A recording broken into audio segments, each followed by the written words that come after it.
اللہ نے انسان کو تمام دنیا میں پائی جانے والی مخلوقات سے افضل بنایا، لیکن آج کا انسان آزادی اظہار رائے کے نام پر بلی، کتا، بندر اور بھیڑیا بن رہا ہے۔ شیطان اور انسان کی کھلی دشمنی کا سب سے بڑا کارن بھی یہی تھا کہ اللہ پاک نے انسان کو جنوں اور تمام مخلوقات سے افضل بنا دیا ہے۔ جب ابلیس کو حضرت آدم کو سجدہ کرنے کا کہا گیا تو اس کے پہلے الفاظ تھے کہ میں آگ سے بنا ہوں اور یہ مٹی سے بنایا گیا ہے، میں اس سے افضل ہوں۔ اس نے غرور کیا اور اللہ کا حکم نہ مانا اور شیطان مردود بن گیا۔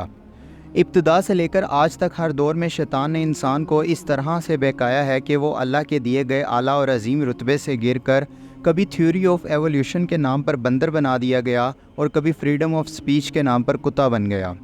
شیطان انسان کو ورگلاتا گیا اور انسان اپنے نصیب میں خود یہ ضلالت لکھتا چلا گیا۔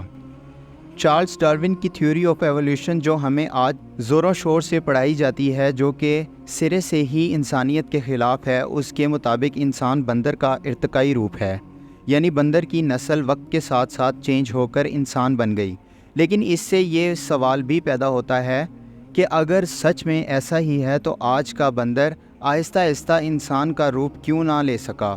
اس کا جواب ڈارون کو ماننے والے جاہل اس بات سے دیتے ہیں کہ تھیوری آف ایولیوشن یہ نہیں کہتی کہ بندر سے انسان بن گیا، بلکہ اس کی مثال ایسے ہی ہے کہ جیسے ایک درخت ہو اور اس کی شاخیں کئی قسم اور سائز کی بن جاتی ہیں، ویسے ہی انسان بندر اور بندر کی دوسری اقسام سب ایک ہی درخت کی شاخیں ہیں۔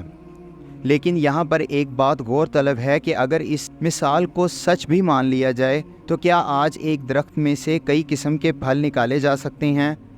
مانا کہ آج سائنس نے کافی ترقی کر لی ہے اور پیوند کاری کے ذریعے ایک قسم سے مختلف قسم کا پھل اگا لیتے ہیں، لیکن کیا آم کے درخت سے آڑو یا انار اگائے جا سکتے ہیں، وہ بھی بغیر کسی پیوند کاری یا ایک ہی قسم کے بیج سے؟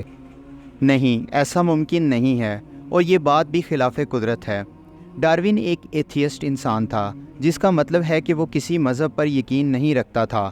اس کا ماننا یہی تھا کہ کوئی خدا یا کریٹر نہیں ہے، بلکہ یہ دنیا از خود پیدا ہو گئی ہے اور پھر آہستہ آہستہ ارتقائی عمل سے گزر کر تمام جاندار اور انسان بن گئے ہیں۔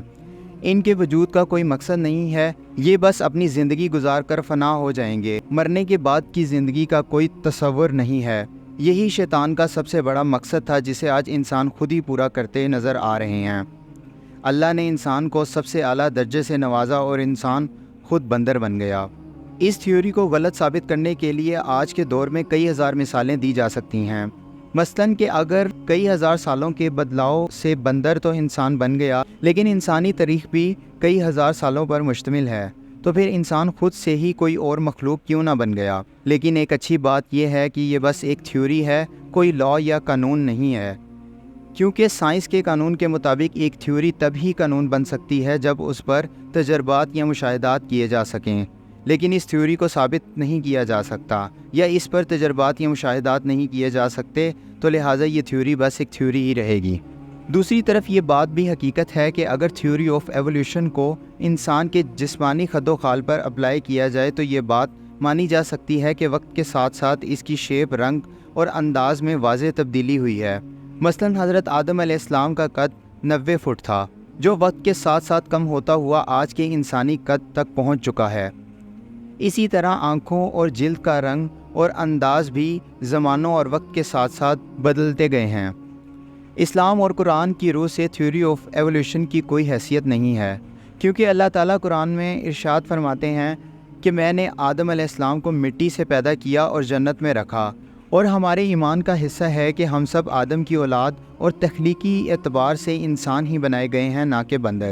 لیکن آج کا انسان اس قدر پستی کا شکار ہو چکا ہے کہ پہلے تو اس نے اپنی جنس اور ہوس پرستی کی وجہ سے شیطانی دھوکے میں آ کر اپنے ظاہری وجود سے انکار کیا اور لیزبین اور گے جیسے گندے اور غلیظ گروہ بنا لیے اور اللہ کی حدوں کو پار کیا، جیسے کہ قوم لوط نے کیا، اور اللہ نے ان پر آسمانوں سے پتھر برسا کر انہیں نیست و نابود کر دیا۔ اور دوسرا، اس نے اپنی تخلیق اور تخلیق کرنے والے کا انکار کرتے ہوئے خود کو جانور بنا ڈالا۔ جاپان میں ایک بندے نے پلاسٹک سرجریز کروا کر خود کو ایک کتے میں بدل لیا، کیونکہ اسے کتا کہلانا بہت پسند تھا، اور اس کا کہنا ہے کہ وہ ہمیشہ سے ہی کتے کی زندگی جینا چاہتا تھا۔ وہ اندر سے اپنے آپ کو ایک کتا ہی فیل کرتا تھا۔ اب مغرب کے کئی ملکوں میں ایک عجیب قانون پاس کیا جا رہا ہے کہ کوئی شخص اپنے آپ کو کچھ بھی سمجھتا ہے تو اسے وہی حق دے دیے جائیں۔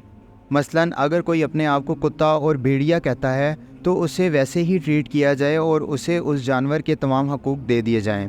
حال ہی میں جرمنی میں کچھ لوگوں نے یہ احتجاج کیا ہے کہ انہیں کتا پکارا جائے اور کتوں والے تمام حقوق دیے جائیں۔ مثلاً انہیں کوئی پیٹس کے طور پر رکھے اور پیٹس کی ہی طرح ٹریٹ کیا جائے۔ یہ بات سن کر مجھے تو ایسا لگتا ہے کہ اس ملک میں انسانوں سے زیادہ کتوں کی قدر ہے، تبھی لوگ دھڑا دھڑ کتے بن رہے ہیں۔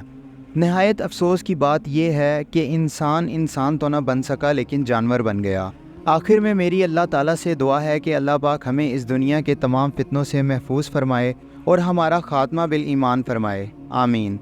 میرا نام ہے جنید اسلم، آپ دیکھ رہے ہیں اسٹوڈیو رائل کیفے۔ اپنا خیال رکھیں اور اپنے اس چینل کا بھی خدا حافظ۔